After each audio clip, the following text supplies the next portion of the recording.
to sleep, charts away. Trade daddies on the mic. Let's work. Let's work.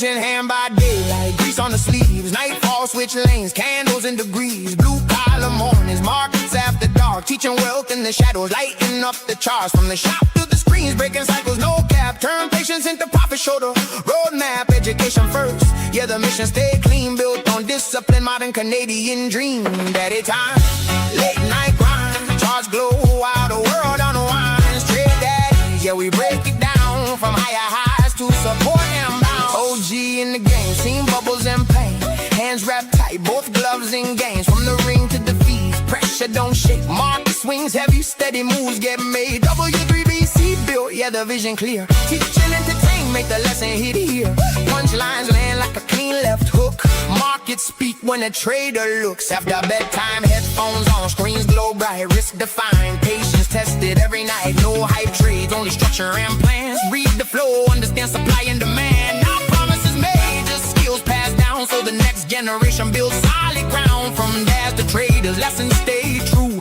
knowledge is power, now pass it through.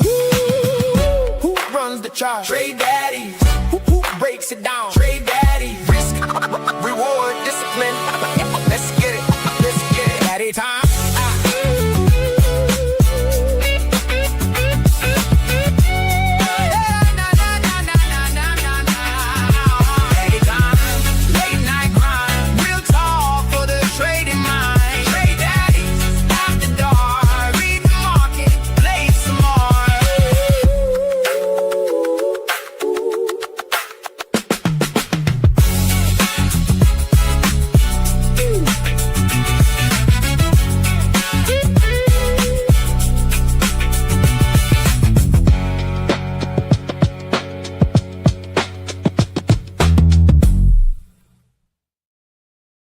Boom! Welcome to another episode of Trade Daddies. I was about to say adoption, but I do too many podcasts, guys. But dude, that new song is so hype, man. I love it, dude. It's so good. It's so good.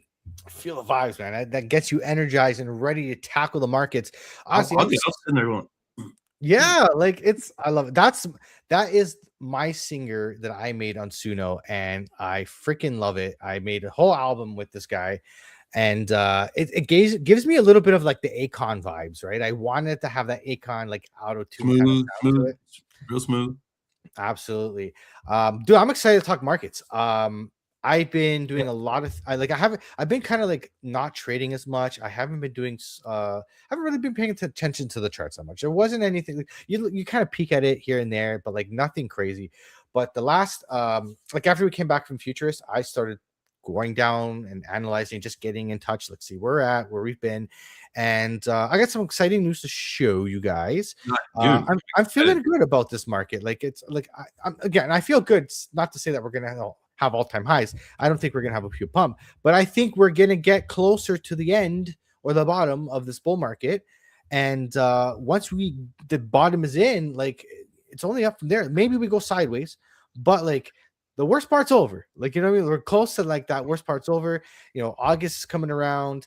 I was looking at CoinGlass today. I'm going to go through all with you guys. So I got lots, and I got a bunch of news to show you guys. So let's jump right into it. Let's dig in. How are you doing, my friend? How's your week been since the Futurist?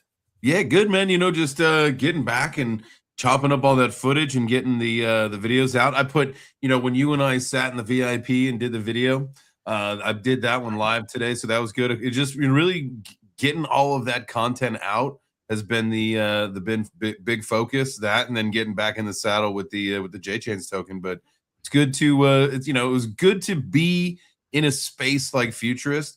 It was good to connect with a lot of other builders. It was good to connect with you, Chris, Carrie, Luca. You know, the homie. Who am I missing anybody? Well, we had Luca's friend, Anthony. Yeah, but yeah, that was pretty much the core crew. Yeah. All right. I'm just making sure. I don't want to leave anybody out. I forgot to go live on X. Like while you're talking, I'm doing it. Yeah. I forgot I'm not doing it automatically anymore. I have to because I make the link separate. Oh, that's right. Yeah, one of these days, after almost 100 episodes of podcasting, eventually I'll get it right. Yeah, it never really like. I mean, am I live on my YouTube channel or no?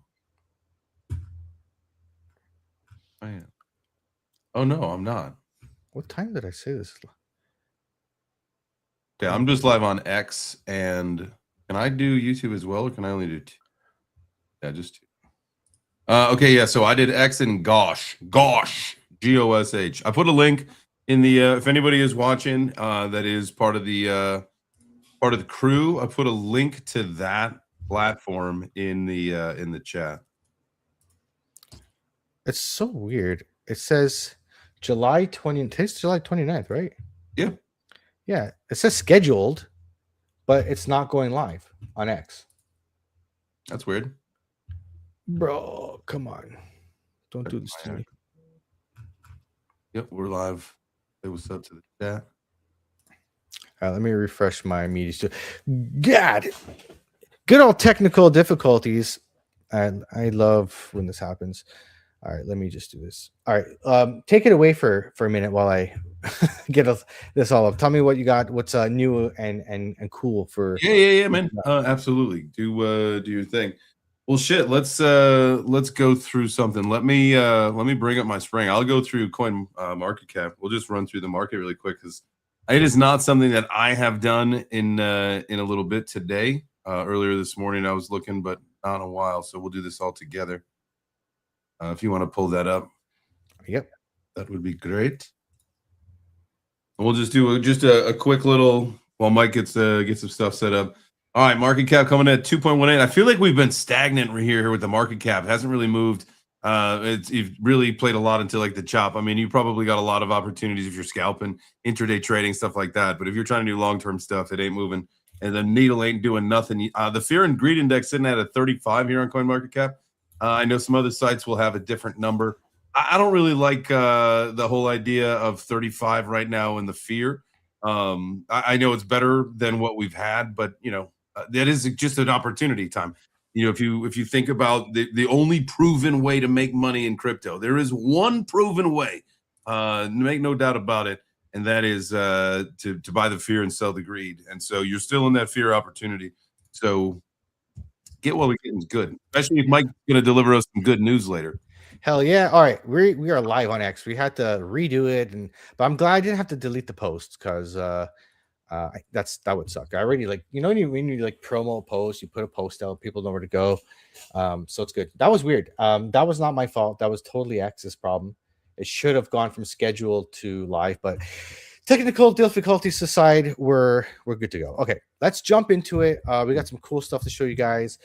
As we usually do, we go with our top-down weekly time frame analysis. Okay, so Bitcoin is looking pretty interesting. We talked about a double bottom. We've been talking about a double bottom for a while now, but I'm starting to see a potential symmetrical triangle here, and like that 200-day, the 21-day moving average is so close, like super close to touching, and it was looking like it was going to bounce off, and then we got this nasty red candle for the weekly so far because we've had a dump, and like we went down to like 62.6, right? So I think this is going to cross. Like I'm anticipating the cross. I just put a short in right now, put a big short in. I'm in the red obviously right now, but like I plan to hold this for like a month.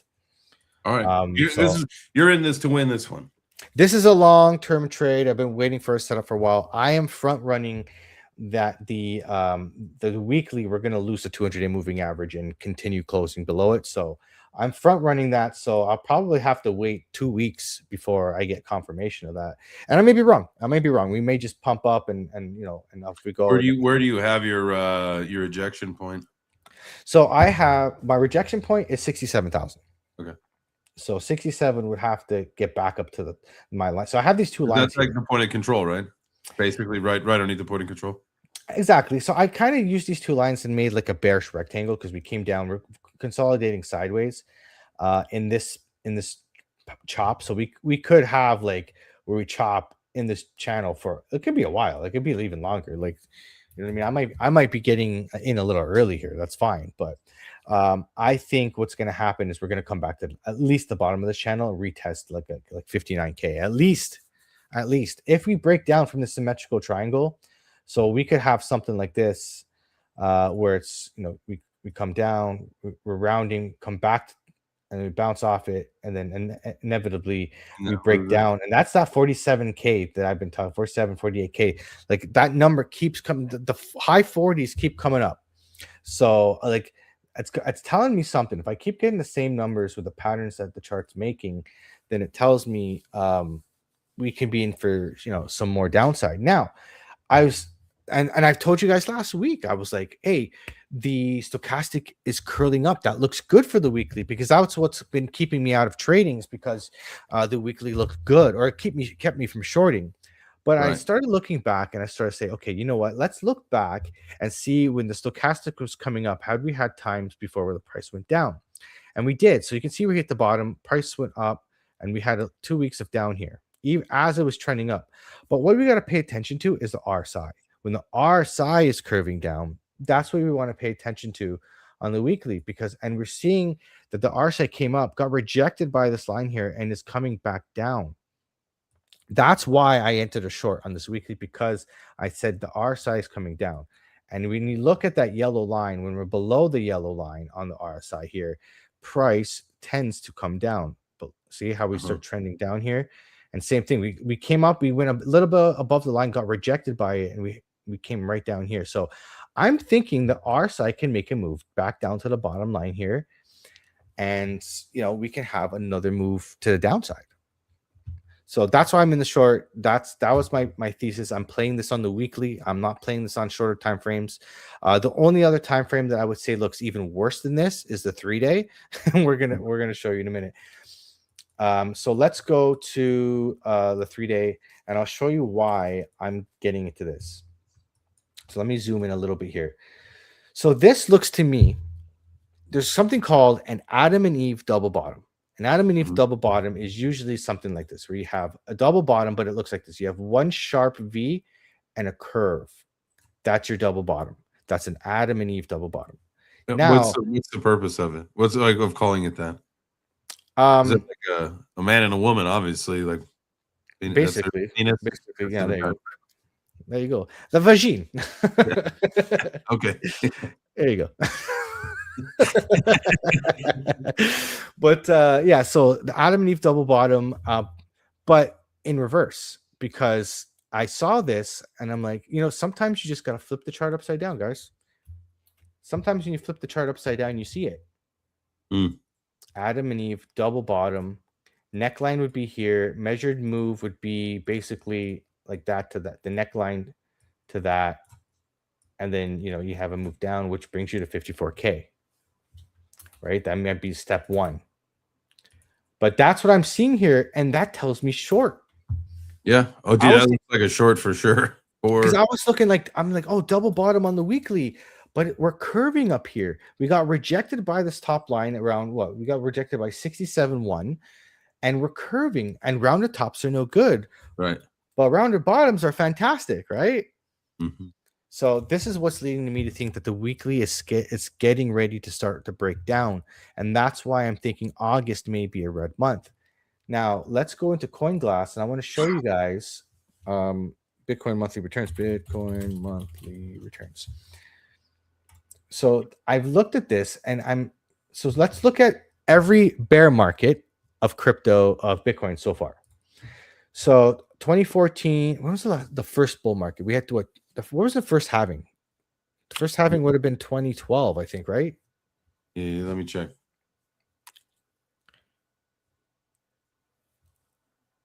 Yeah, because 2013 was most of November 2012, yeah. 2012 was the first halving. So yeah, so the halving, so 2013, would have been the bull market where we found the all-time high, and then 2014 was the bear market. Okay, that makes sense. Okay, so 2014 here, if you look at August and September with both red, minus 17% and then minus 19%. And then if you look at 2018, minus 9% in August and minus 5% rest of the fucking year. Jeez. in 2018. Yeah. And then if you look at 2022, minus 13%, minus 12%. So August and September in bear markets historically have not been very good.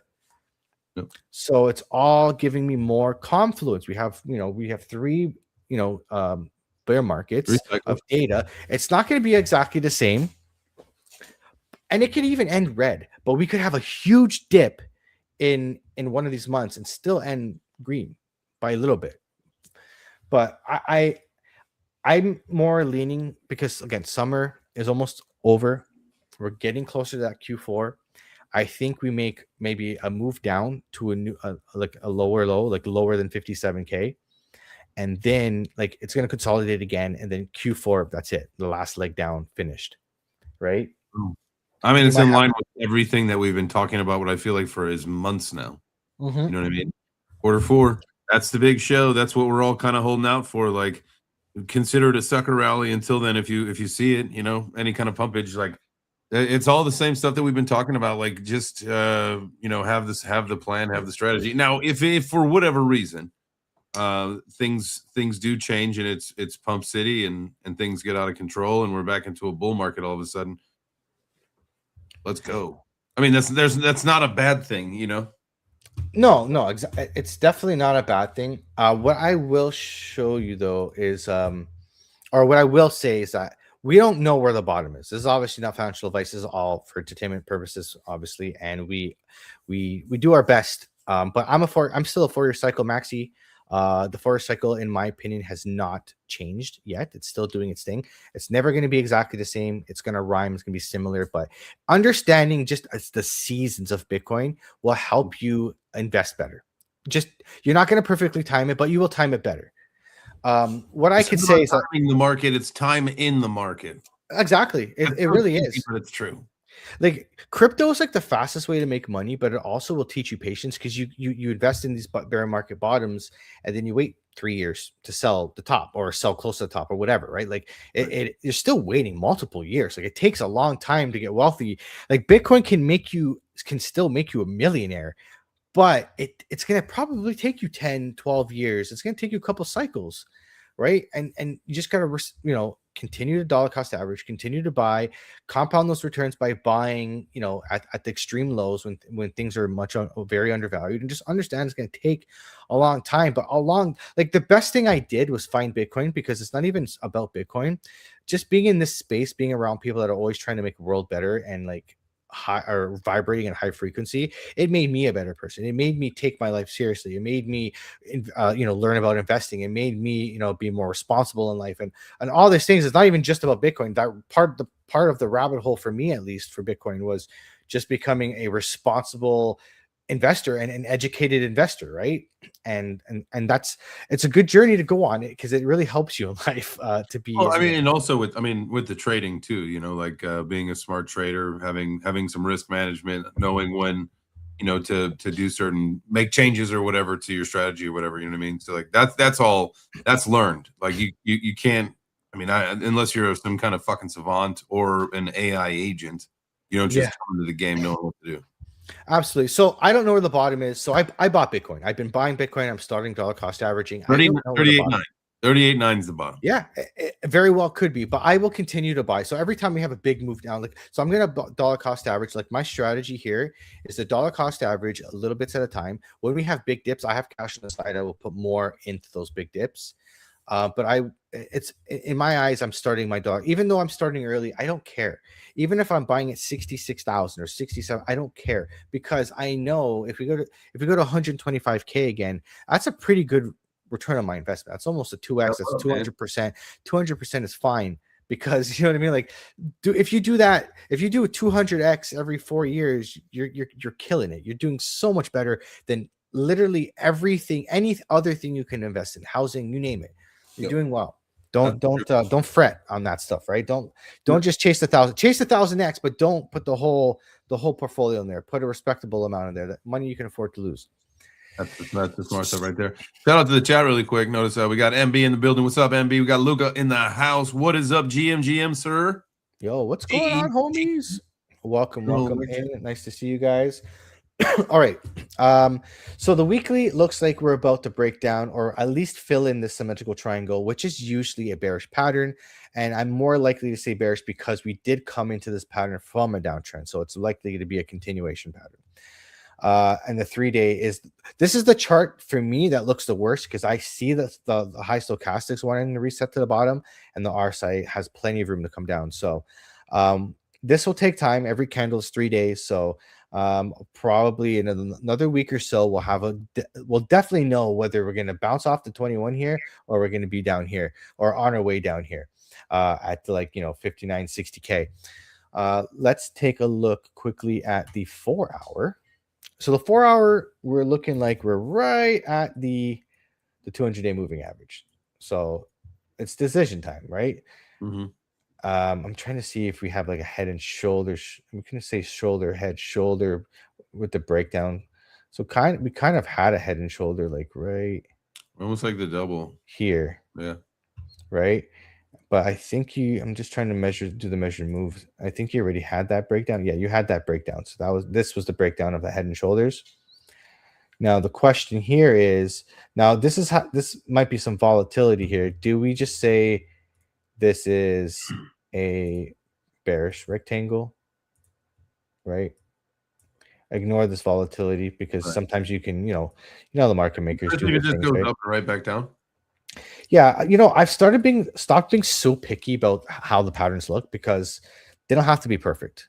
I call that candle chopping. I'm chopping candles, baby. Well, that's the thing, because if you're so anal about like how the patterns look, the market makers know that, like, hey, this looks like they're traders too, right? They know that it's a head and shoulder, so they'll fake you out. They'll get traders like, hey, trade this bearish, this head and shoulders.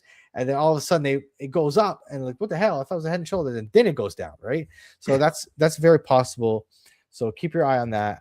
This brings me down to 61K. So I'm thinking that we're gonna lose the 4 hour 200-day moving average. We've already lost the 1 hour. So like it starts with smaller time frames and it works its way down, right? Like the 1 minute's gonna go above and below the 200-day movements. I wouldn't even use that as reference. The 5 minutes below, the 15-minute, again, we're just losing it now, actually. So we have some green candles here. Let's see if the green candles we come back above it, or it would just get rejected by it and on the way down. You definitely want to see a rejection here for sure. Yeah. So this even looks like a tower top. Like this tower top is usually when you go like this. Oops, not the right tool. Tower top is you come up like that and then come back down. So probably come back to here. Or a Bart. I like to call that a Bart Simpson. Yeah, no, I absolutely same idea. Essentially, all it is a double top. Yeah. Right. You can even say like M pattern, right? So we'll see where the 15-minute goes. I'm not so much concerned about small time frames. Like there's going to be chop, but I'm more concerned about the longer time frames. That's why I'm in on the weekly. Now, the show is called Bitcoin Cycle Bottom. Right? I thought you were going to say Trade Daddies. Y'all should smash the like button for the Trade Daddies. Oh yeah, the show is called Trade Daddies. The title of the show is Bitcoin Cycle Bottom. So I want to show you what I've been looking at. I want to show you when you can start to think that we've hit a bottom. So I haven't talked about this before on the show, and I was thinking about it. I'm like, oh my God, I can't believe I haven't even mentioned this. So bottoms occur. Actually, we're going to go to the other chart so I can see a longer stream of data here. Let me get rid of all my drawings. Okay. So bottoms occur when all the moving averages get tight, right? So we had our double top in 2021. We came down and we finally found a cycle bottom. Before the new bull run starts, you have your moving averages that get really tight. So you see here, all the moving averages are very separated. As price comes down, they all start trending down. And as we consolidate in the bear market, these moving averages will get tight. When they get really tight, that's when you start to see magic happen. And that's where you see, the boom, off you go, and then bull market, right? The whole year of up. And that's when the 21 crosses the 200 and off you go, right? And if you look at 2018, it's the same thing. You find a bottom, the moving averages come down, they consolidate, kind of wiggle around, and then they get tight, and then they cross. You start getting the cross. When that 21 starts making its way up through the moving averages on top, things are starting to look good, right? So this is where I'm thinking this is why I also don't believe we're at a bottom. Look at the moving averages. They're still very separated, very separated. So that's why I'm thinking, like, I'm going to put a line here, October. This is October. Really have to, like, in order to pull those lines down, we've got to go down some more, right? Yeah, they're trending down already, right? So we can go down, we can go sideways, they'll still trend down. So we want these things to start trending. Like, we want this to start going on this trajectory. We want this to start rolling over. We want, you know what I mean? This is starting to curve up. The 21's going to start to curve up, and the 200 is going to curve like this. And somewhere around here, somewhere around the end of the year, the beginning of 2027, just like you've been saying. Oh, I moved this to the wrong October. 2027. See, look at that, October. I'm just like, again, this is a rough drawing, but like, you can see how they start to coincide with the timeline. It's going to take months for this to happen. This is a week. Every candle is a week, right? Only 4 candles for 1 month. So like, it's going to take time for these to trend down. So that's what I'm saying. That's just why it's going to take, like, the bottom may be in, right? But we could come back to revisit the bottom, go sideways, and just chop in this little area here, and it still trends down. So we need the indicators on the weekly, on the big time frames, to reset. And it obviously takes longer in the big time frames. This is why I don't believe we're at a bottom yet. We're getting there. I believe we're closer than not, but we're getting there. So how many times from the top did Bitcoin consolidate and make a leg down? So let's count it here. 1, 2, 3, 4, 5, bottom. So let's see how many times we've done it so far. Right? We got 1 here. Oops. We got 1 here. I would argue this is kind of a weird one too, because we did have another leg down. One out. So 1, 2, 3, 4, leg down, and then 1 more, and then bottom. Hey, maybe that's that 35K you're talking about. Very reasonable. Last bull run, the previous bull run, I was thinking 36K bottom, but like I also have to play with the idea that just Bitcoin is just less volatile now, just because there's more money in it and there's more demand institutionally. So I think the volatility of Bitcoin in general is dying off. So man, I kind of felt like we're still due for like a $15,000-$20,000 candle day, some crazy manipulation coming out of BlackRock. I feel there's got to be a black swan for that to happen. Like, no one's going to see it coming. Like, just like October 10th, right? Like, no one's going to see a flash wick or something, and then you'll hear about why it happened after the fact, right? So yeah, that's very possible. That's what's happened in the past. Doesn't mean it has to happen again. So you try to plan for as many scenarios as possible. I wouldn't bank on any single scenario happening. That's why dollar cost averaging is the strategy proven over a long period of time to be successful, because of that exact reason. So I think we're on our way to the bottom. We're not quite there yet. It's going to take some more time, and we're on track. What I will show you, though, on a more positive note, where I think the top could be. So I was doing some moon math last. I love moon math. That's like fun for moon math. This is one of my favorite things to do when I'm bored at work. Calculate my portfolio, see where we're going, where we're going to be, and start dreaming about all the cool things we're going to do.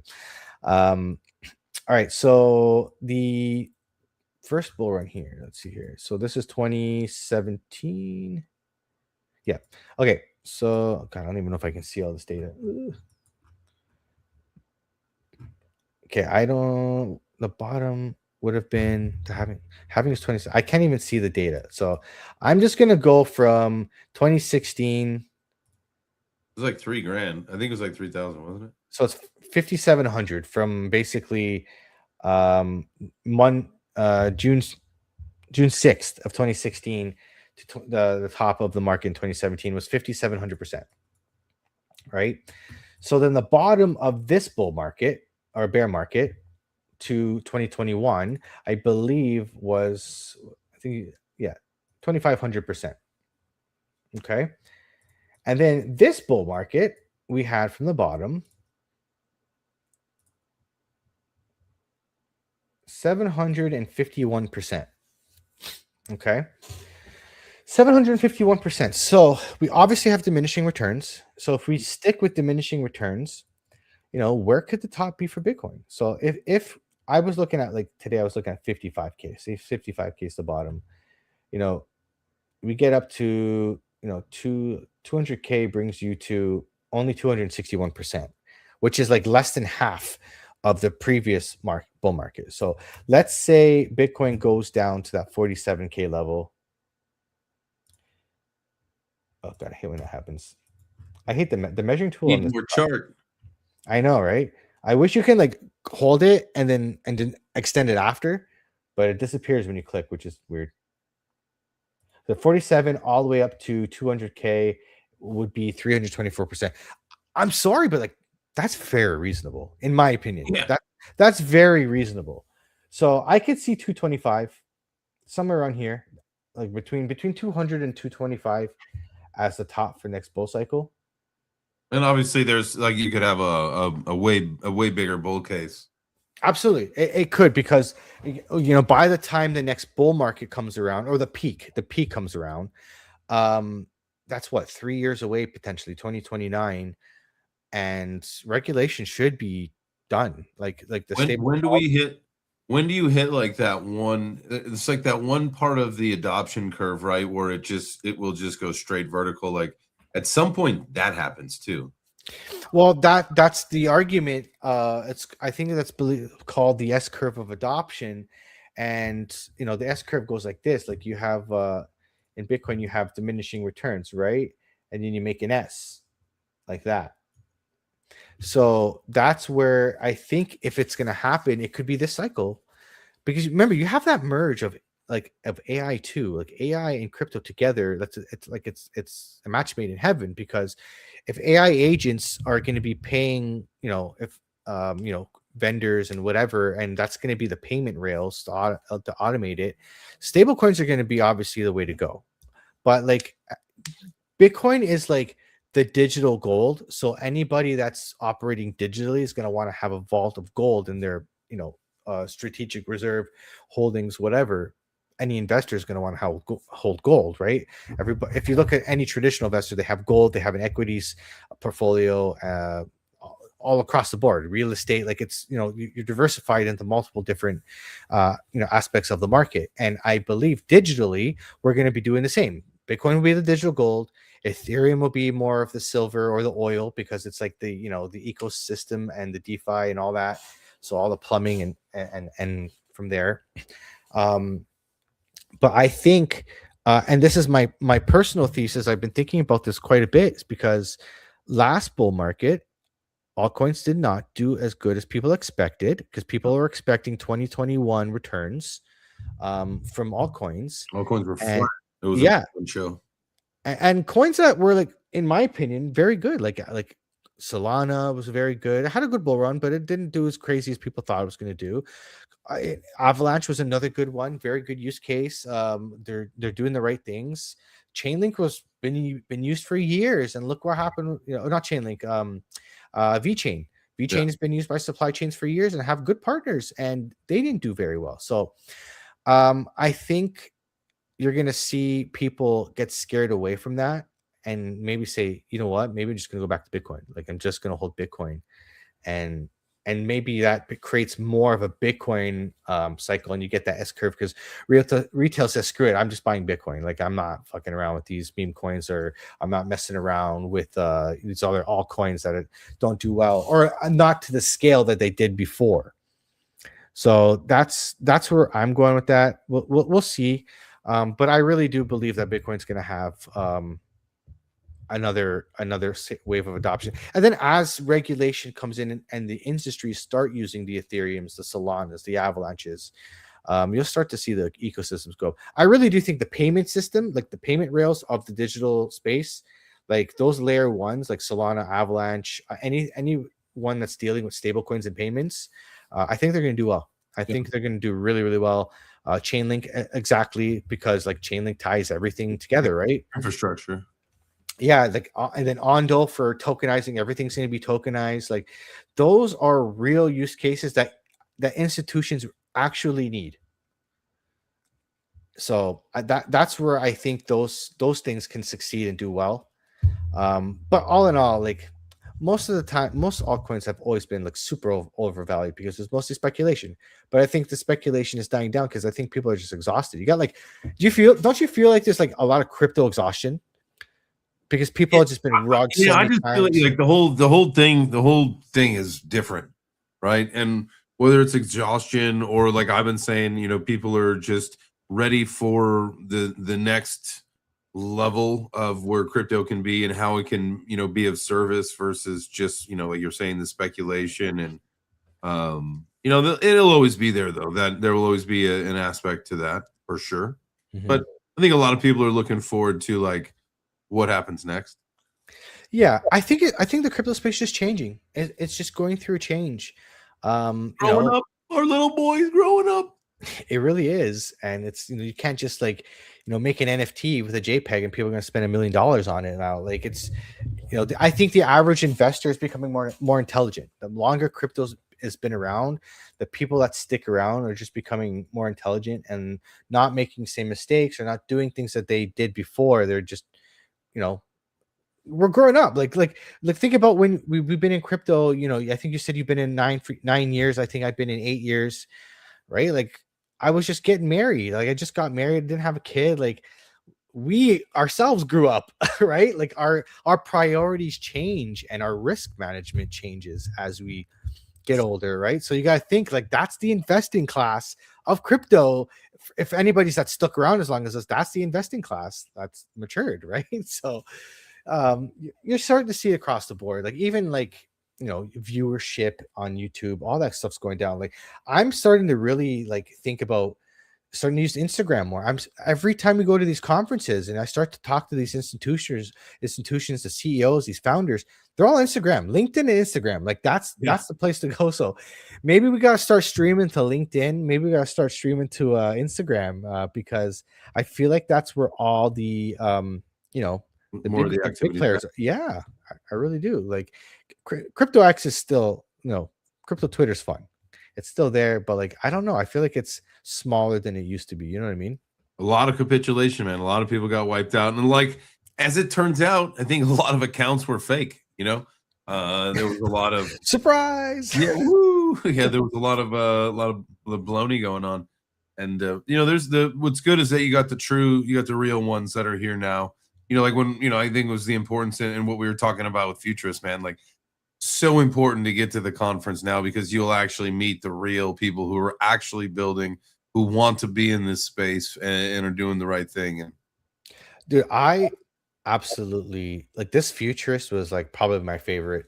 It was just, I don't know what it is. Like I've been to the Bitcoin conference, I've been to Consensus, both amazing conferences, but I just feel like more people were likely to talk to you. Like even just, I like the idea of going to like the company's cabana, setting up your camera and just doing a little talk on the couch outside with their pillows. So they have all their branding there. And like, it just feels a lot better. You know what I mean? Like than being on the conference floor in a little root thing with like little curtains and all that. Don't get me wrong. It was great. Consensus and Bitcoin conference is great. And the Bitcoin conference media area is pretty nice, but I'm telling you, man, I don't know. There's just the venue and the whole vibe at the cabana is very, very different, and just more intimate. You know what I mean? You get more more conversations in and more people willing to talk to you instead of like the crazy business of like, the other conferences. That is a fact. Luca said, "The only thing one change is this futurist." It was good to meet him, dude. And I'll tell you what. Hell yeah, dude! That place we went for dinner, for the brisket place, Barbecue, yeah. whew, that was great. That was absolutely fantastic. Yeah, I like those the burnt ends were pretty good. All right, we're gonna go into some news. Let me just get some music going here, and we'll get the vibes up for the I like news. that. Well, speaking of the vibes, man, you guys better make sure you're smashing the like button, getting the heart, doing the posts and the videos, doing all that. Whatever platform you're consuming on. We're on a couple tonight. Yeah, we're gonna play around. We're gonna get some new platforms up and going. I'm gonna try this Gosh thing. I gotta sign up for it. Is that the BC game one? Yep. Shout out to BC game. Let's go. Ooh. I gotta set up an account. Sometimes I just want to fucking like gamble. I just get this itch. I'll put like $20-$30 in just to get it out of my system. Just do some sports or do some blackjack. When hockey comes back, you better believe I'm gonna be betting on hockey. What is October, it, baby? Pretty soon, isn't it? October the season starts. September, like the preseason starts. Okay. All right. So yeah, hell yeah. Dude, I can't wait. I'm gonna be up in Nashville. I'll go to my sister lives in Nashville. I'm gonna go up there and go see the Predators. You're gonna see the what? The Nashville Predators. That's the hockey team. Awesome. I would love to. I went to a Florida Panthers game. I loved it. Like my goal, like someday when I have, when I make it in crypto, I want to go to every NHL stadium. I want to see a game in every stadium. So every time I'm going around like the world or the US, if there's a game, I'm gonna try and go. Like next time I go to Vegas, I gotta go to a Vegas Golden Knights game. I missed my opportunity. Me and my wife were gonna go, but we ended up going to Cirque du Soleil. And mind you, I'm not disappointed. The Cirque du Soleil show was absolutely fantastic. It was insane, mind-boggling. Like the stage was made by NASA. Like it was crazy. Yeah. Plus, happy wife, happy life, man. If you know, you know. We are trade daddies for a reason. Exactly. We're not divorce daddies. All right. So let's take a look. I saw something today. Exodus cuts 25% of global workforce and payments shift. AI's taking over, baby. You know what's scary? What's scary about that is that there was a company, man. I can't think of what it is right now. I'll look it up in a second here. But it was that same kind of thing where they put out an announcement. They let go a lot of their engineers because they said they were going to be utilizing AI, and then they actually had to hire them back because they said it was maybe a car manufacturer. They're like, wait a second, was it a car manufacturer or was it a crypto company? We need you guys. What's that? Wasn't that a crypto company? I heard the same story, but I still can't remember who it was. I heard the exact story. It's hilarious. Yeah. Oh, sorry, we messed up. But yeah, you're seeing this across the board. I think didn't Coinbase also just get rid of a bunch of people as well? AI, man, AI can do a lot of stuff. And me and my wife were talking about this. It's actually interesting. AI is not coming for the big guys. Like for example, like look at Luca. Luca's a lawyer at a firm, right? And it's not going to replace him. But what it will replace is the entry level people. Yeah. People trying to work their way to be a lawyer, maybe the paralegal gets replaced, or you know what I mean? Like the people that running the company, the CEOs and the big wigs, they'll still be there, but all the little guys in the company will be gone because they're the one that do the grunt work, and the AI can just replace all the grunt workers. So that's kind of scary when you think about it. Because now, how do you get, if you want to be a lawyer, how do you get to that point where you can be a lawyer without doing grunt work if there's no jobs available? So very, very interesting way to think about it. And I use lawyer just because Luca, like think of any white collar job, a lot of white collar jobs. This is where AI is really getting coming to attack, is a lot of the white collar jobs. Yeah, that's really interesting to think how that's going to it'll change the workforce, but at the end of the day, it'll maybe make more specialized people versus generalists. If that makes sense. Absolutely, it will. I believe there's going to be like in transition. When the world is in transition, it can be messy and it can be really become bad. But after the transition, I believe we will go to abundance. I don't know how long that takes. Is it 10 years, 15 years, 20 years? But I believe AI and automating some of these things, and maybe people not having to work anymore, will bring us to a place of abundance, because technology is truly the one thing that is deflationary. Always, everything trends to zero with technology. Like, think about TVs. Like, back in the day, the TV you probably have right now probably would have cost like $10,000-$15,000. Now you can get a 4K TV for like, $300-$400, right? So like, you remember like the old TV? Do you have like, when we were kids, we didn't have TVs in our room. Obviously, I don't think not too many people did. When you got sick, like my mom would bring the TV in, but it was like one of those ones with like the crank dial. Did you have to like manually crank dial the oh yeah, I had those old, remember those old TVs that were like a whole like table on itself? It's like a decorative table. You sat on the floor, you gotta pop open the little decorative thing that does the volume button and the on and off. I used to have one of those. I used to play Nintendo on there. I used to have kids these days, dude, they have no idea what it was like. Oh man, they got it easy. I had a TV with an antenna. It was like a radio and a TV, and it can catch some like TV stations on the radio.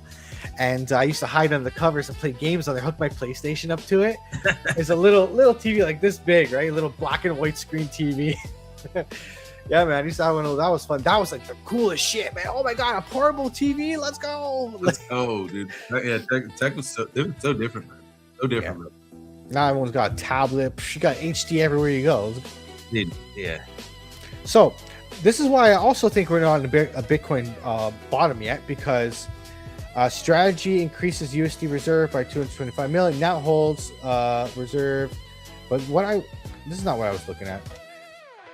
The article that I was looking at was basically strategy stopped buying. They're extending their not buying of Bitcoin. So they're not buying right now. And also, Tom Lee's Bitmine slowed Ether purchases. So you see, like, Michael Saylor of Ethereum and Michael Saylor himself both pausing buys of their respective cryptos. Why does that what does that tell you? That tells they don't believe the bottom's in, right? Yeah. They believe there's going to be more downside, because we're going to hold off buys. We're going to wait for it to go down. We're going to catch up on the opportunity. They're also dollar cost averaging, but they're waiting for the next leg down. And so when you start to see stuff like this, this doesn't scream, oh, bottom's in to me. It's not bullish.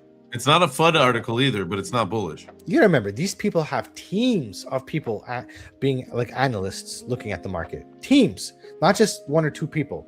And they're extremely intelligent. So if they're not buying, there's a reason. They've done their research. Oh, they don't like something that's happening. Absolutely. And I bet it's, you know what? It's probably, and I would think, those guys have some kind of inside information of what's going to happen in Washington. And it almost makes me think that there's going to be a stall on the Clarity Act. It's not going to pass by like August 3rd or whatever that date is, or whenever that was supposed to happen. And that is going to further tumble the market down. I think you're probably by front running the dude, it's the carrot and the stick. Come on, it's the carrot. Come on, crypto people, clarity. then blink. Yeah, I think you're gonna see when the midterms happen. I will anticipate that Trump's probably gonna lose some power, because that usually happens. People get tired of one government, and some people were like think it was gonna be the greatest, and then it becomes what it is. And I forget about Trump. Plug any president in. Every time there's midterms, they usually lose. I don't know how you guys do it in the US. Here in Canada, we have seats, so I believe you have seats in the House as well, right? In the Senate. Yeah. So like they'll lose some power, and that's just how it usually goes. So I think that's going to be the part of the case, and that means less progress. And when there's less progress, things stall out, and that makes sense for these regulations to slow down. And when there's a new president coming in, like, we don't know their crypto stance and what they're going to do, if they're going to launch their own token. Yeah, or let their wife launch one too. Yeah, we'll see. We'll see if Vance wins. It'll be buy a Vance token. That would be the ticker. Will be VC. Yeah, we'll see. I don't know. But that's kind of where I'm thinking. That's why you're going to see like the Q4 having that bottom, because Q4 is right around midterms. It's in November, right? So Yeah. we might have a bottom in October and just continue to go sideways because like the outlook is just looking not great. But we'll see. This is all speculation, of course. I don't know what's going to happen. I make my best guess based on what could logically happen. I play with multiple scenarios in my head, and as an investor, you should be thinking of this scenario, that scenario, and just plan accordingly and just be prepared. Just like when you're trading, right? Like it's the same idea. You set up a trade, you wait for it to happen. When the trade comes to you, you execute. That's all it is. I think I'm very much in the red now. Speaking of my trade, I'm down $90. We're pumping. So it's okay. We'll hold it. What am I gonna? I'm in it to win it. I'm in to lose it. You know what I mean? Like when I a little bit, my guy. When I stopped caring about losing the money and detached the emotion from it, I actually started being more successful in trading. So if I lose, I lose. We'll pick it up and go on the next trade. Okay, next piece of news. This is funny. Cardano wallet, second FI to shut down after 2.4 million exploit. More bad news for Cardano. Sorry, Charles. Dude, I got an old phone. I don't know where it is. One of these here, and it's got the old like Giro wallet or Gamma. I don't know, some bullshit Cardano wallet that doesn't work anymore, and so like all my NFTs are stuck. Oh my god. I don't even remember. I never really had a Cardano wallet, a native Cardano wallet. I had Cardano before, but not on a native wallet. Yeah, man, I really don't see a lot of good things coming out of the Cardano space. Did you see the interview? Charles is losing his mind, dude. He's got like BitBoy style crash outs happening. Yes. So he was interviewed by, I think somebody by Coin Bureau. And again, I understand the guy's been asked about Ethereum forever, but like, bro, like he's like, it almost felt like he's just sour about it. You know what I mean? He's sour. He is so sour right now. He's taking a lot of lumps, but you got like, look, something went wrong with Cardano. Like there's nobody's doing anything with it. Nothing's happening with it. Look at the Midnight chart. Midnight looks like a fucking meme coin. Like it's like a rugged meme coin. Like what's happening? Like I get that they're all smart.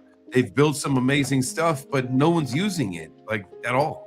I love that saying that Kevin O'Leary likes to say. He used to say it all the time on Dragon's Den. It was, if it's not succeeding, if your business is not succeeding or whatever, you got sometimes you just got to take it behind the barn and shoot it. Like, you know what I mean? Like, it didn't work out. Right? I don't see, like, you look at all the layer ones out there, right? Yeah, maybe Cardano's more decentralized. I don't know. But what does it offer that all the other L1s don't have, right? Like, what does it do better that the other L1s don't have? And I never really can get a straight answer out of anybody, because everything can, in my opinion, all the other L1s, Solana, Ethereum, Avalanche, can basically do what our Cardano's doing and better, in my opinion. Like Avalanche, for example, cheap transactions. Solana, very cheap transactions, very fast. Right, the biggest hurdle for Solana is the blockchain going to shut down again? Yeah. And I think last bull run was a very good stress test. We didn't really shut down. We had a little bit of congestion at one point, I think, when Trump came out. But other than that, like Solana plugged away and worked well. They didn't pause the blockchain because that was the fear. That was the fear that they're gonna pause the blockchain and all that, because that's not the ethos of crypto. So I feel like they fixed that. Pump Fund, love or hate it, was a great stress test for the Solana ecosystem. A lot of transactions going through and what it can handle, and the devs got a lot of information to see, when there are problems, and they probably fixed it by now. So I like what I'm seeing with those. I don't see Cardano doing anything better. I mean, nothing screams, "Oh my god, I gotta get on that Cardano." Well, like like what app, what DApp or app or whatever, what are people using that's like Cardano based? Very, very few. Like, again, you have a small cult following, of course, and people will build, but like, what are people building that's actually like worthwhile? Like an NFT project, okay, great. Yeah, you have some JPEGs, you have a little community, and that's fine for the people that want to be in that community, find people that they vibe with. But it's not offering the world anything, right? It's not offering anything. Like, like for example, like I don't know, whatever. It's silly. It's silly just having this discussion. Yeah. Okay. Cardano, dead in my opinion. What is it ranked actually? Because I remember, like, when I was doing the morning show for a while, dude, I was saying, like, watch out, this thing's gonna drop below the 20. Dude, it is ranked number 15 right now. Wow. Okay. By the way, guys, anybody in chat, if Cardano has like the bull run of bull runs, sorry, man. Like, hey, this is my opinion. You do you. I'm not buying Cardano. If you want to buy it, buy it. It's up to you. But this could be a Solana thing where it's like, oh my god, it's dead, it's dead, it's dead. And it has like the generational bull run like gold just did, right? Or silver. But I don't think so. Something's got to bring it back from the dead, and I don't know what that would be. Yeah, maybe something, but I don't have a lot of high hopes for the broader altcoin market, especially after I think last bull run was kind of like a sign to say like, hey, maybe these things were overvalued for a very long time, and the real investors, the institutions and the hedge funds and the big boys, they're not going to mess around with these high risk things. They're going to be conservative, low risk, and responsible, and jumping into stuff that doesn't do anything, that maybe it's not providing tech that's like in Africa, bank the unbanked, dude. But like any crypto can bank the unbanked. Like Bitcoin can do the same thing. I know, right? So I don't know. Great. Anyways, next, Pavel Durov, which is the founder of Telegram, wants to give 1 billion Telegram users a crypto wallet. Did you hear there was also a headline about him this morning? Russia put out a like an APB for him.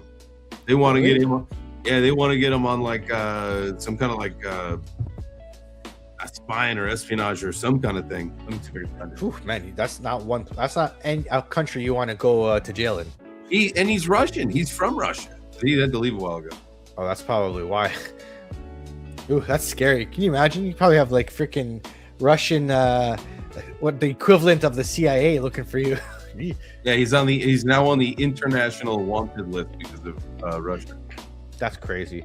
But yeah, so a crypto wallet, hey, that's more adoption. That's mass adoption right there. Think about like the adoption of just a Google wallet through crypto projects. A lot of things now you can log in with your Google wallet. And now how many users have Telegram, especially in I believe Telegram is very popular in Asia as well, right?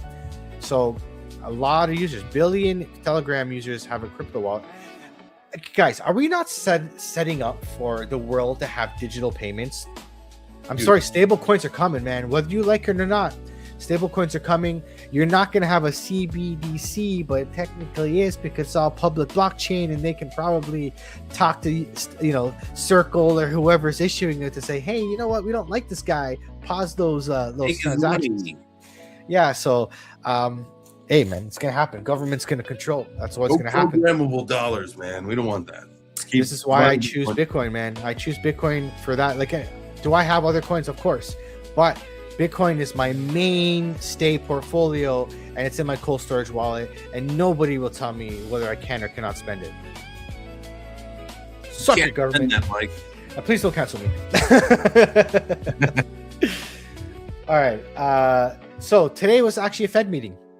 Oh, that's right. Oh my gosh, I forgot all about that. Yes, me too. Again, a nothing burger. Fed meeting today, divided, leaves rates unchanged. This is not a position where you want to change rates. We're in a weird spot. Like Canada's in the same spot too. Like Canada has a low GDP because of what's going on with the trade wars and all that. So we have no production. We have unemployment climbing up. So you don't want to be raising rates, right? Because people are already struggling. You raise rates and the GDP is low. So then you stall out the GDP even worse, and then you go into a recession. Well, technically, Canada is in a technical recession because they had 2 quarters of negative GDP. So that exacerbates the problem. So, in my opinion, this is why they're going sideways. They're just like, okay, can we just keep dragging it along? I think we're going to go sideways all the way until next year. I think next year you might see a couple interest rates go up, but like a few. Like it's not going to be just keep it.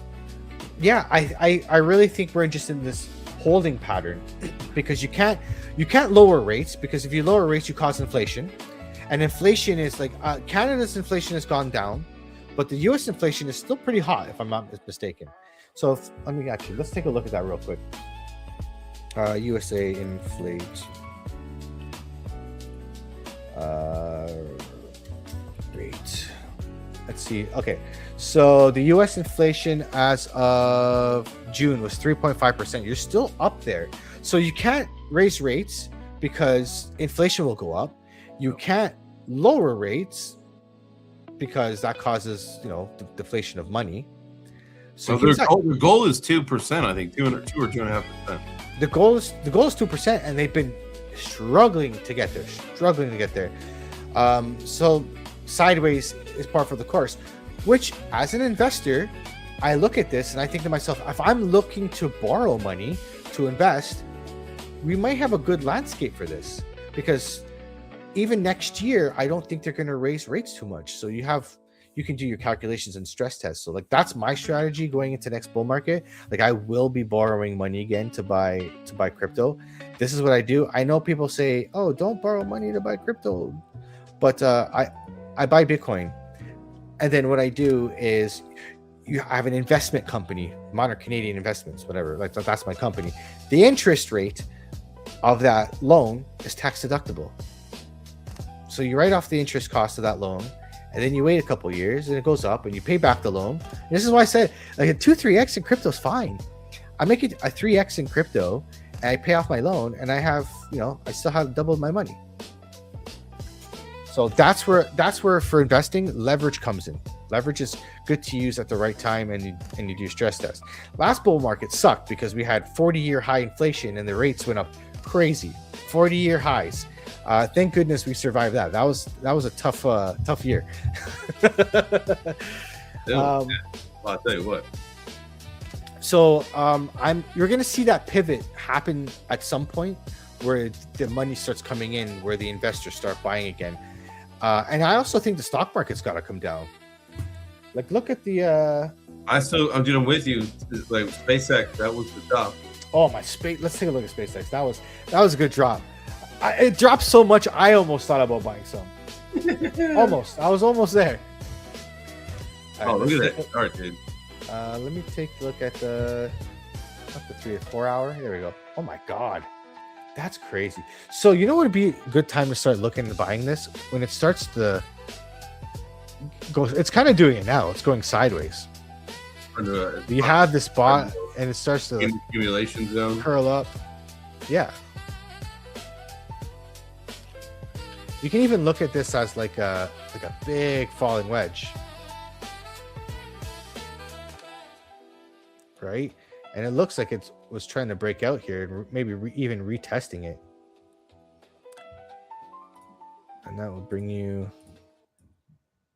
if it breaks out from here, 134. All right. Possibly. Look, dude, it's just gone down, straight down. Like, you could use a little bit of a relief on that.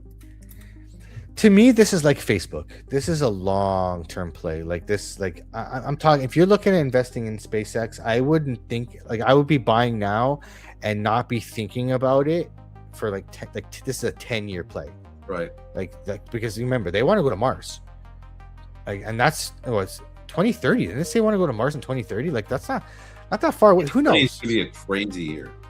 I think, again, SpaceX has amazing contracts with NASA, or not with NASA, with to go to space. They're competing with NASA. In my opinion, they're probably outpacing NASA. They're doing better. Yeah. So, and they want to do like a project to get data centers in space. So that's going to be the next thing that they're going to do. Like, there's a lot of cool stuff coming. So again, it's all speculative. We don't know where it can go, but I have very high hopes for Elon Musk and high hopes for SpaceX, just based on their current, body of work. So yeah, I'm bullish on it long term though. Long term, guys, like 5-10 years. So think about when you start to think about investing as like those 4 or 5 year cycles, like the business cycles over and over, just like crypto. Crypto has a 4-year cycle, but the stock market has a business cycle, and it all revolves around when governments refinance their debt. It's called a debt refinancing cycle, which typically is like every 4 years or something like something like 4 years. So again, right around the election cycle. So they have their cycles, and you just gotta, once you start to understand it and just be in the market, the more you're in these charts, the more you're doing this, the more you're gonna get better at it. But yeah, the S&P 500, like I want to see the S&P make its way back to like the 200-day moving average. Hopefully the 4-hour gets there, but like I want to see the weekly breakdown. So we're starting to round off again at the top. So Gotta like come back and time, get. well, that's what it does. It goes up, it rounds off, and it has a down, and it goes back up, and it rounds off, and it comes down. Right? All in all, like the chart is really just like, up and to the right. So when this AI bubble slows down, I think you'll start to see things pivot, because the AI build out, the AI narrative has been carrying the stock market, the S&P. When that slows down, there's not much else holding it up, so it will What's start to next, go down. though? What would be next? Quantum? I don't know. I don't think so. I don't think we're there yet. I was on a show earlier. It was this morning. It was being brought up, and the way that people were talking, it was like one of those things where I almost got slapped in the face. I was just like, you know what I'm reliving right now is Y2K. Like that's what it sounds like. It's just a bunch of people who are just way too like into something, that are just fear mongering. It's like, dude, chill out. It kind of reminds me of the .com bubble, right? Oh my god, the internet, everyone's making a website. The websites are crazy. Everyone's making an AI company now. Everyone's making an AI company. Does that not sound like the .com bubble? Yeah, it sure fucking does. When people realize, okay, maybe AI is not as good as we thought it was. It does help. It is a great technology, but it isn't as good as we thought it was going to be. It's going to change the world or save the world. There's going to be some people that develop amazing things with it, and there's going to be some people that are just fucking idiots. Yeah, no, you're absolutely right. But like, this is like the wild, wild west. Everyone's just fucking around and finding out right now, really. And it really does have that feeling to me. Like, there's like, I remember. I'm sure you remember too. You're a little older than me, so you'd be right around the same. Like, growing up with the internet, like when the internet came out, when it was new, like I remember I got my first computer like 98, and Netscape and like all the new things, everything felt new. It was the first time for everything. And there's so many things that I explored back then that don't even exist, don't exist anymore, not even close. Dude. It's just people just exploring, and what can we do with this new technology, and pushing boundaries and doing things and making new products. And that's kind of what you're doing with AI. You're just making these things like we'll make this product. Does the world really need this product? Right now it's exciting because, oh my god, we could never do this before. But then once it's not cool anymore, it's like, did we really need this in the first place? No. Right? So I don't know. It's a little bit off off humor or whatever, but I was thinking today about like tech and about the same kind of thing, and it was just like with phones and just how in our lifetime, you talk about when we were younger, and we had the analog childhood, and then we came into the digital thing. Even like when you went to the bathroom as a kid, like you had to read like the fucking poop spray can, like the shampoo bottles, bro. Yes, you had to like read stuff in the bathroom. You couldn't just like scroll on your phone, like the tech has just changed life so much. Dude, my daughter was in the washroom, and like she likes to leave the door open. I don't know why. So I'm walking by and I see her read the magazine. I'm like, oh my god! It brought me right back to my childhood, man. Yes. My parents still have in their washroom like a thing that holds the toilet paper and a bunch of magazines in there. They still got them. They have some of the magazines that I used to have when I was a kid, like some of my old car magazines. They have them in their washroom still, bro. It's some vintage, vintage. That's awesome. Like, bro, I remember they always had like, it was like the tuner magazines, and always had like the centerfold, the chick, right? So I remember this chick.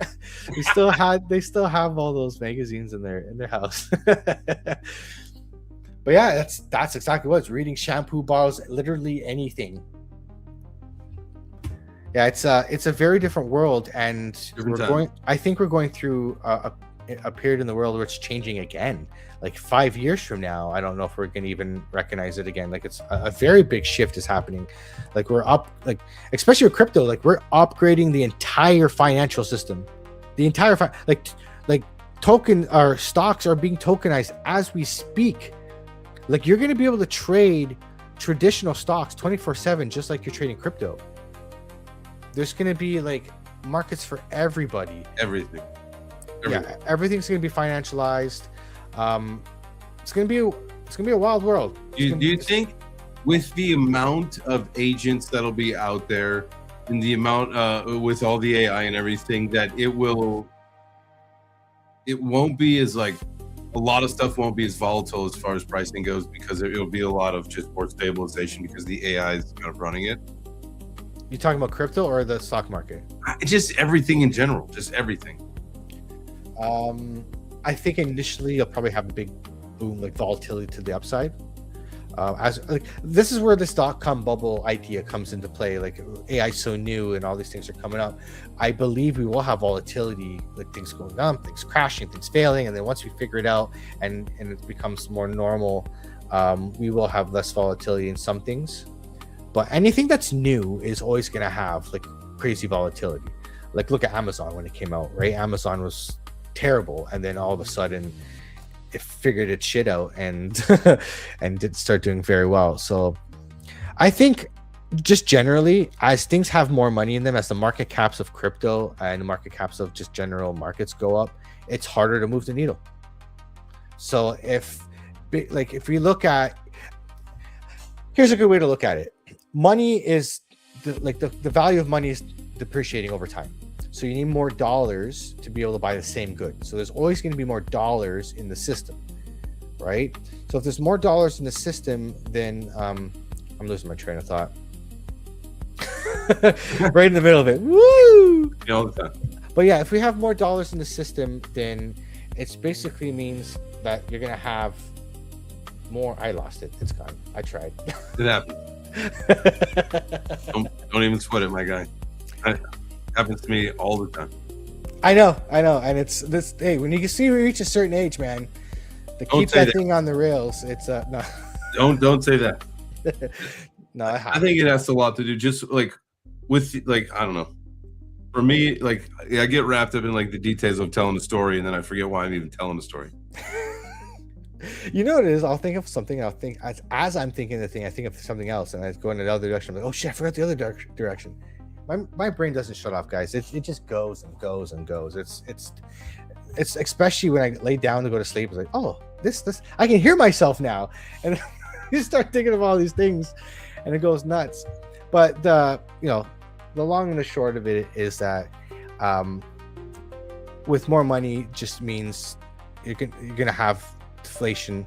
You're gonna have the value of scarce assets go up. So doesn't mean the asset is better, doesn't mean a house is better. It just means the debasement of your currency is happening at a higher and higher rate.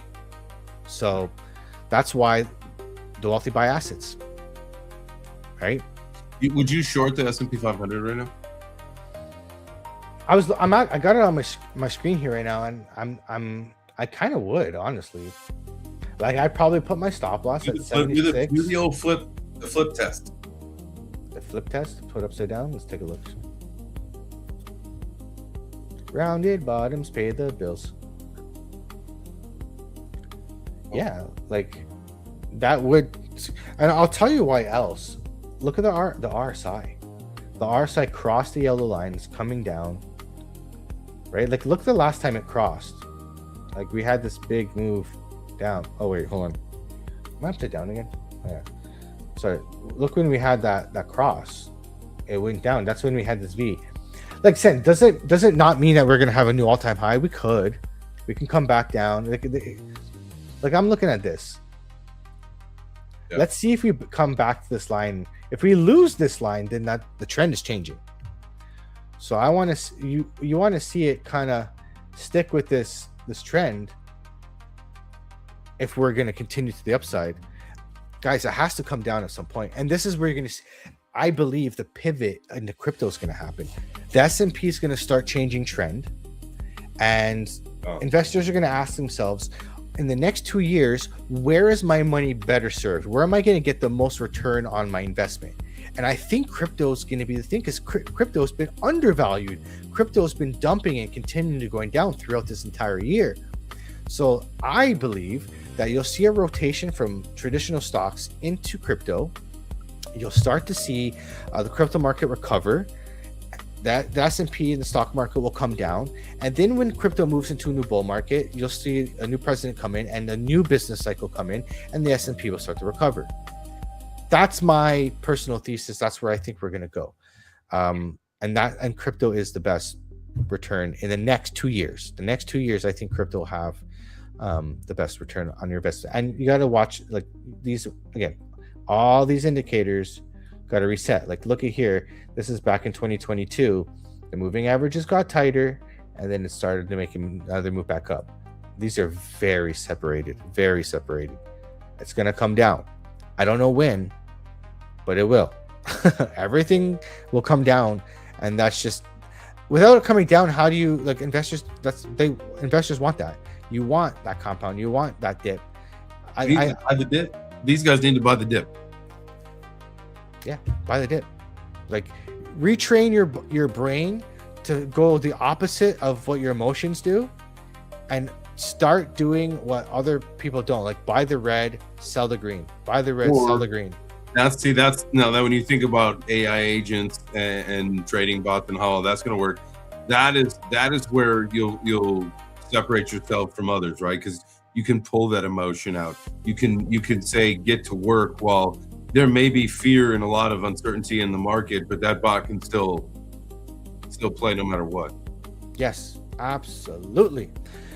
So we are armed and ready to go. Another week of Trade Daddies, giving you guys the sauce. I'm watching this. We are coming up a little bit, but the weekly is what I'm really watching. We got 3 days left for this week to finish. We'll see where this candle ends up. I probably got into this trade a little early. I probably should have waited for a close below the 200-day moving average, but I'm anticipating it. I don't mind holding this for all of August, even if it goes up to a rally. Like if I lose it, I lose it. You know what it is? When you lose a trade, okay, maybe I got too early. I still think we're in a downtrend. I'll get in the trade again. If I get to my stop loss, I'll wait for that rally to slow down and stall out. When it starts to stall out, I'll get the short end again, and then I'll get closer.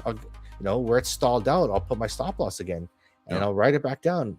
Like trade is all about probabilities. You're never always going to be right, so just don't trade where you're wiping your count out in one trade. You know what I mean? Like the longer you can stay in the game, the better it is for you, and the more success you'll have. That's what I'll leave you guys with. And we'll be back again next week, and we'll see where we're at. We'll just every week we come back and we do a little bit more progress, and we'll see where we are in this bear market. But don't lose hope, because good times are gonna come. They're just around the bend, man. Just right there. Absolutely. Use the time wisely. Stack your chips. Get yourself in a better position. It's all part of the mind body portfolio, getting better 1%, all that stuff. Like work on your portfolio right now. Say like you've been working on your health, start working on the portfolio, get this thing balanced so that when we do come back, because the millionaires are made right now in the bear market, this is the time. Absolutely. Before we head out, I want you to tell me some updated news on JChange token. I know you got that cool project. I know staking just came out. So tell me a little bit and tell the audience a little bit about what's going on. And we'll take the Silver Bull now. I'm the Silver Bull. We've taken over. Yeah, no, jokes aside, the staking vault went live yesterday morning. At this particular point, let me just open it up and see, because we have got a really good amount of tokens staked already in the vault. 36 million, so that's 3.6% of the total supply is staked until January 31st of 2027. Is a 6-month stake. I sacrificed, of the 60% tokens that I got, I put it was 120 million, so that's what 12% of the total supply. And so yeah, 120 million, 12%. I don't know the math. That's a lot. That's a lot of zeros for me. Something like that.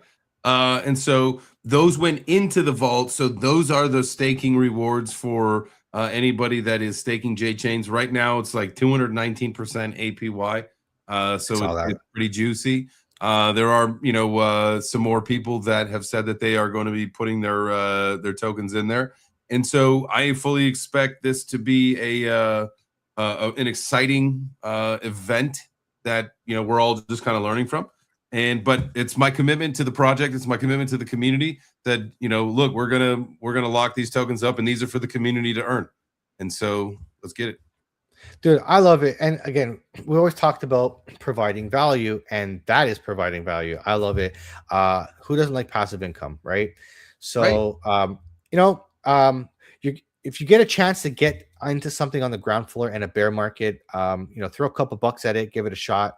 You never know where it can lead. Again, I'm not telling you what to buy, but I'm not in it. I'm not here tooting my own horn or anything. But look, I've been in this space for a while. I'm surrounded by some really smart people. We are building this thing. We're not just a bunch of kids in our mom's basement getting ready to pull the rug. We're building something that will be long lasting. And so, some people are willing to throw money at the shitters. Just take a look at what we're building. Join the community, ask some questions, and see if hey, maybe this fits like an investment thesis that you've not done before. We're looking to attract some new investors of people who are like, oh, I get it. You're building something that's really going to I'm actually looking to change the time frame.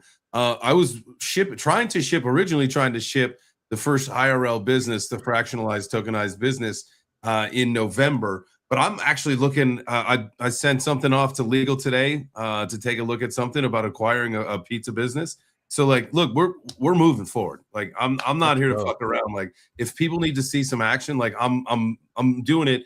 I will post some stuff when I feel more comfortable about what we're doing. But I'm telling you, I'm in it to acquire a pizza business that's local to me, like ASAP, and then we'll get this thing up and rolling. So I'm excited about this. Again, this token fell into my lap. I was already building something. This is just a great way to introduce more people into our ecosystem, have more investors, have a whole nother investor class that has the potential to become business owners, stuff like that. So I'm super juiced about this. I know you are and a bunch of other people in our community, we're building something big. Absolutely, man. Hey, man, I bought J Chains, not so much because I'm looking to make a buck on the token, but I'm investing in you. I believe in you. And I believe you're going to do good things. And I think with the right people around you, we can make something awesome. Let's get it. I appreciate it. We're going to make it happen.